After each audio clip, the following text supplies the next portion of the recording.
This little bag right here is a bag full of mustard seeds. Mustard seeds are very small in size. They're between 1 and 2 millimeters. But when these little seeds are planted as trees, they can grow up to be as tall as 30 feet tall. Jesus Christ said, if you have faith the size of a mustard seed, you can say to a mountain, move from here to there, and it will move, and nothing will be impossible for you. Today, I want to talk to you about faith. What is faith? This is how the Bible defines faith. Hebrews chapter 11 verse 1 says, now faith is the substance of things hoped for, the evidence of things not seen. What are you hoping for? Who do you have your hope in? See, a little bit of faith in God can accomplish way more than a huge amount of faith in myself. Faith is trusting in God's ability and not my own. Let's look at the time where Jesus healed a little boy who had an unclean spirit. Jesus was coming down from the mountain of transfiguration. He was coming down with Peter, James, and John. And by the time they reached the bottom of the mountain, there was a large crowd there, along with the other disciples and some scribes. And there was a man there. He was a father, and he was in desperate need of help for his son. Mark chapter 9, verse 17 through 27. Then one of the crowd answered and said, Teacher, I brought you my son who has a mute spirit, and wherever it seizes him, it throws him down. He foams at the mouth, gnashes his teeth, and becomes rigid. So I spoke to your disciples that they should cast it out, but they could not. He answered and said, O faithless generation, how long shall I be with you? How long shall I bear with you? Bring him to me. Then they brought him to him. And when he saw him, immediately the spirit convulsed him, and he fell on the ground and wallowed, foaming at the mouth. So he asked his father, how long has this been happening to him? And he said, from childhood. And often he has thrown him both into fire and into water to destroy him. But if you can do anything, have compassion on us and help us. Jesus said to him, if you can believe, all things are possible to him who believes. Immediately the father of the child cried out and said with tears, Lord, I believe. Help my unbelief. When Jesus saw that the people came running together, he rebuked the unclean spirit, saying to it, Deaf and dumb spirit, I command you, come out of him and enter him no more. Then the spirit cried out, convulsed him greatly, and came out of him, and became as one dead, so that many said he is dead. But Jesus took him by the hand and lifted him up, and he arose. Wow, that was intense. A lot stood out to me in that story. When Jesus said to the man, all things are possible to those who believe, and the man cried out and said, Lord, I believe, but help my unbelief.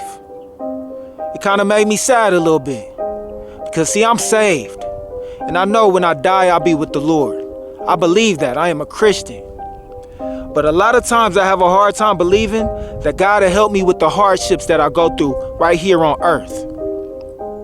And I just wonder, how much further along in my life would I be if I just said, Lord, I believe, but help my unbelief?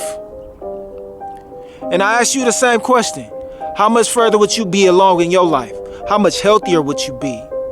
How much better would your relationships be? How much better would your business be if you just said, Lord, I believe, help my unbelief? You know, without faith, it's impossible to please God, right? Jesus expressed a little frustration with his disciples when he said, O faithless generation, how long shall I be with you? Lord, I am praying that you can help my belief and increase my faith. Is it anyone out there going through hardships in your life? Is there anybody out there who need a miracle? Let me tell you something. You are very important to God. You are created in his image, and he got your back. Let me share another scripture with you real quick.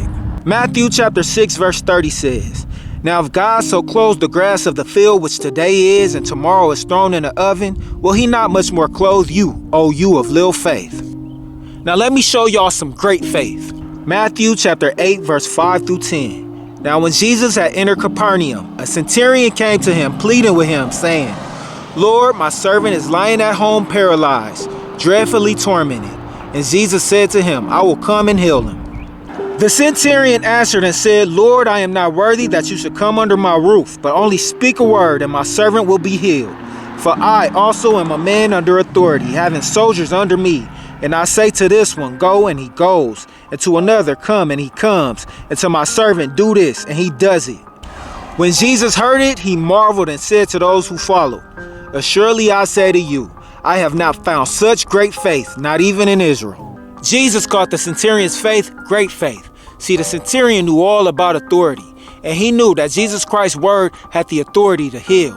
And I believe it's the same today. Listen to what Jesus said. Matthew chapter 8, verse 13.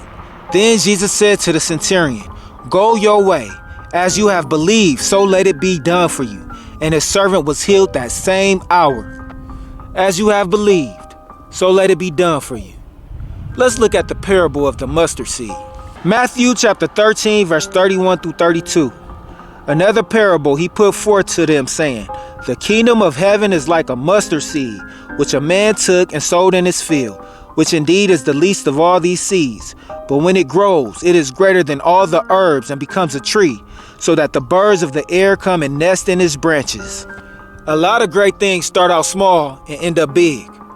What are you believing God for? Hebrews chapter 11, verse 6 says, "But without faith it is impossible to please him. For he who comes to God must believe that he is, and that he is a rewarder to those who diligently seek him." James chapter 2, verse 26 says, "For as the body without the spirit is dead, so faith without works is dead also." I want to be a man of great faith. Just like Jesus said, the centurion was a man who displayed great faith when he said, "Speak a word and my servant will be healed." I want that kind of faith. If you want that kind of faith, type great faith in the comments below. Are you believing God for something? If you are believing God, I want you to put actions to it. And I want you to pray about your faith. Pray for more faith. God, I believe, but help my unbelief. Do you believe? If you have gotten any value from this message, please consider subscribing. My name is Jamal, and I'm strong and courageous, and I use my skills and talents to encourage God's people.